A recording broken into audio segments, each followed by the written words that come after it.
Alors, plusieurs personnes m'ont posé la question de savoir c'est quoi la différence entre le seuil d'alerte et le seuil épidémiologique. Vous savez, la différence entre ces deux notions en épidémiologie est vraiment cruciale pour la surveillance et la réaction aux flambées épidémiques.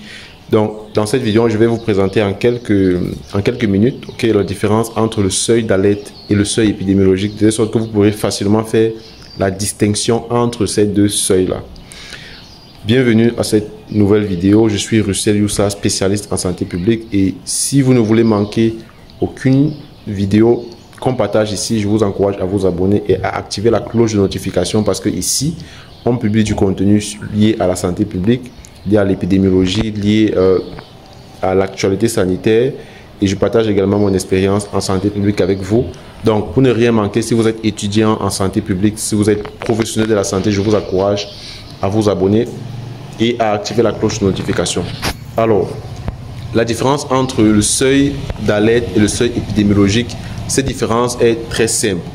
Ce qu'il faut savoir, c'est que le seuil d'alerte ici va représenter le niveau de cas supérieur à la moyenne historique, ou alors à une valeur de fréquence prédéterminée, une valeur de référence prédéterminée. Donc, c'est lorsque on a un niveau de cas qui est supérieur à la moyenne historique des cas d'une maladie ou alors d'un événement de santé qu'on a eu à enregistrer dans le passé. Aussi simple que ça. Et ça indique donc une augmentation potentielle du risque d'épidémie. C'est ça le seuil d'alerte. C'est-à-dire on va avoir un seuil à partir duquel on va dire on a une alerte. Et il va déclencher généralement des investigations. C'est-à-dire à partir du seuil d'alerte, on va mettre en place des investigations et des mesures de vigilance beaucoup plus accrues pour identifier les sources de l'augmentation ou alors de l'augmentation du nombre de cas et ainsi confirmer l'épidémie en question ou alors la présence d'une épidémie. Donc, c'est ça le seuil d'alerte. Les caractéristiques du seuil d'alerte, généralement, c'est, on va voir, on a par exemple une valeur qui est fixée, qui est en fonction des données historiques, et c'est en fonction de ces caractéristiques-là qu'on va fixer notre seuil d'alerte. Et également, on peut voir par exemple le fait que le seuil est beaucoup plus sensible aux variations inhabituelles du nombre de cas. C'est-à-dire on a par exemple, on est habitué à voir peut-être 5, 6, 7 cas, 5, 6, 7 cas, mais lorsqu'on a par exemple 8 cas, c'est-à-dire on a une alerte à ce niveau-là. Donc le seuil d'alerte également peut déclencher des enquêtes épidémiologiques et des mesures de santé publique appropriées. Donc, voilà quelques caractéristiques sur lesquelles on peut se baser pour déterminer notre seuil d'alerte. Ensuite, on a le seuil épidémiologique. Le seuil épidémiologique ici, ça va correspondre beaucoup plus au niveau de cas qui est significativement supérieur au seuil d'alerte. Donc, le seuil épidémiologique, lui, va être beaucoup plus supérieur au seuil d'alerte, et va caractériser véritablement une épidémie. C'est-à-dire lorsqu'on est au seuil épidémiologique, là c'est plus la rigolade, on est effectivement en situation épidémique. Et le seuil épidémiologique confirme la présence de la propagation active de la maladie au sein de la population et donc va nécessiter des mesures appropriées pour contrôler et prévenir l'épidémie en cours.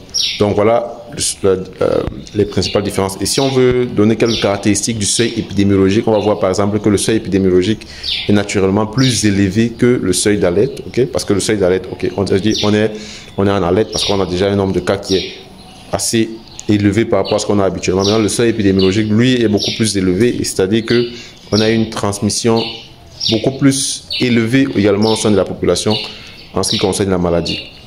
Le seuil épidémiologique également est basé sur des critères épidémiologiques et de santé publique.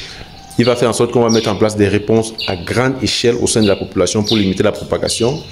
Par exemple, on peut mettre en place la vaccination, on peut mettre en place la quarantaine, les restrictions de voyage, comme c'était le cas pendant la pandémie à coronavirus.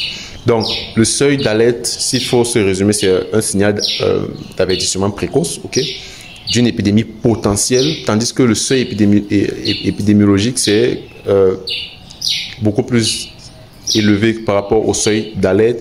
Il va nécessiter donc une action immédiate parce qu'il confirme la présence de l'épidémie en question. Donc, si on est par exemple dans une région où le nombre moyen de cas de grippe ok, par semaine, c'est, disons, de 100, ok. Le seuil d'alerte, on peut le fixer, par exemple, à 150 cas par semaine, ok. Là, on a déjà l'alerte, ok. Cela veut dire que si on a 150 cas, on va dire, ok, on a une augmentation inhabituelle du nombre de cas. Par exemple, si le nombre de cas atteint, par exemple, 250, alors ça dépasse le seuil d'alerte, et là, on est au seuil épidémique. Donc, voilà la différence principale entre le seuil d'alerte et le seuil épidémiologique du point de vue de la surveillance des maladies. Si vous avez des questions ou alors si vous avez des choses que vous souhaitez ajouter, je vous invite à insérer cela dans la rubrique commentaires. Nous, on se revoit pour une prochaine vidéo. Sentez-vous bien.